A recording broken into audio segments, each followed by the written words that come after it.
દર્શક મિત્રો, ગુજરાતમાં છેલ્લા ઘણા દિવસથી જેની રાહ જોવાઈ રહી તે ઘડી આવી ચૂકી છે. મંત્રીમંડળના વિસ્તરણને લઈને સત્તાવાર જાહેરાત કરવામાં આવી છે. આવતીકાલે શપથવિધિ કાર્યક્રમ યોજાશે. ગુજરાતમાં ભૂપેન્દ્ર પટેલના મંત્રીમંડળમાં ફેરબદલ અને વિસ્તરણની અટકળો અને ચર્ચાઓનો અંત આવી ગયો છે.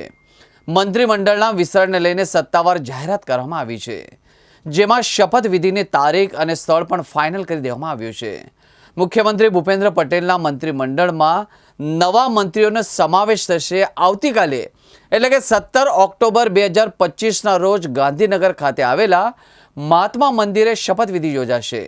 શપથવિધિ સવારે 11:30 વાગે શરૂ થશે અને રાજ્યપાલ આચાર્ય દેવવ્રત મંત્રીઓના શપથ લેવડાવશે.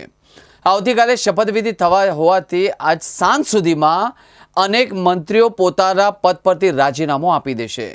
નોંધનીય છે કે ગાંધીનગર ખાતે દર બુધવારે કેબિનેટની બેઠક યોજાતી હોય છે.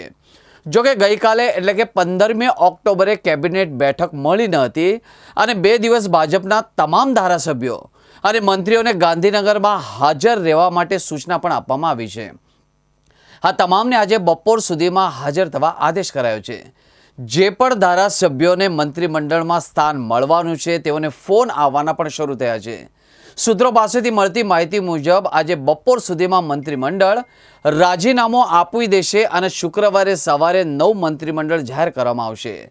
સચિવાલયમાં ચર્ચા છે કે મુખ્યમંત્રી ભૂપેન્દ્ર પટેલ અને ભાજપના પ્રદેશ પ્રમુખ જગદીશ પંચાલ અમદાવાદના છે, જ્યારે સૌરાષ્ટ્રની જાણે બાદબાકી થઈ ગઈ હોય એવું લાગી રહ્યું છે. એ ઉપરાંત આમ આદમી પાર્ટીના ગોપાલ ઇટાલિયા સૌરાષ્ટ્રમાં આગળ પણ વધી રહ્યા છે અને આવા સંજોગોમાં સૌરાષ્ટ્રને વધુ તક મળશે એ પણ નિશ્ચિત છે. એમાં જયેશ રાંધડિયા અને જીતુ વાઘાણીને કેબિનેટમાં સ્થાન મળવાનું નિશ્ચિત મનાઈ રહ્યું છે. જોકે પૂર્વ પ્રમુખ અને પૂર્વ મંત્રી જીતુ વાઘાણીને હોમ ડિપાર્ટમેન્ટ મળી શકે છે એવી ધારણા પણ થઈ ચૂકી છે.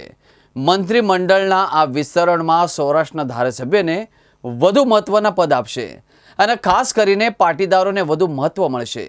એ ઉપરાંત ઉત્તર ગુજરાતમાંથી પણ ઠાકોર સમાજને સારા ખાતા મળી શકે છે, જ્યારે દક્ષિણ ગુજરાતને આ વખતે પ્રમાણમાં થોડું ઓછું મળવાની પણ શક્યતા છે. જ્યારે ગુજરાત રાજ્યમાં ભૂપેન્દ્ર પટેલ સરકારના વિસ્તરણમાં જે નવા પ્રધાનોને સમાવવામાં આવનાર છે તે 2027ના વિધાનસભાની ચૂંટણીને ધ્યાનમાં લઈને સમાવવામાં આવશે. આગામી 2027માં યોજાનાર વિધાનસભાની ચૂંટણીમાં જ્ઞાતિ, જાતિ અને મતદારો તેમજ વિવિધ સમાજ ઉપર પ્રભુત્વ ધરાવનાર ધારાસભ્યોને અગ્રતા આપવામાં આવશે. આ ઉપરાંત કોંગ્રેસમાંથી, ભાજપમાંથી આવેલા પરંતુ મંત્રીમંડળમાં સમાવેશ નહીં થયેલા આગેવાનોને પણ આ વિસ્તરણમાં સમાવીને તેમને આપેલ પ્રધાન બનાવવાનું વચન ભાજપ પૂરું કરશે તેમ મનાવવામાં આવી રહ્યું છે.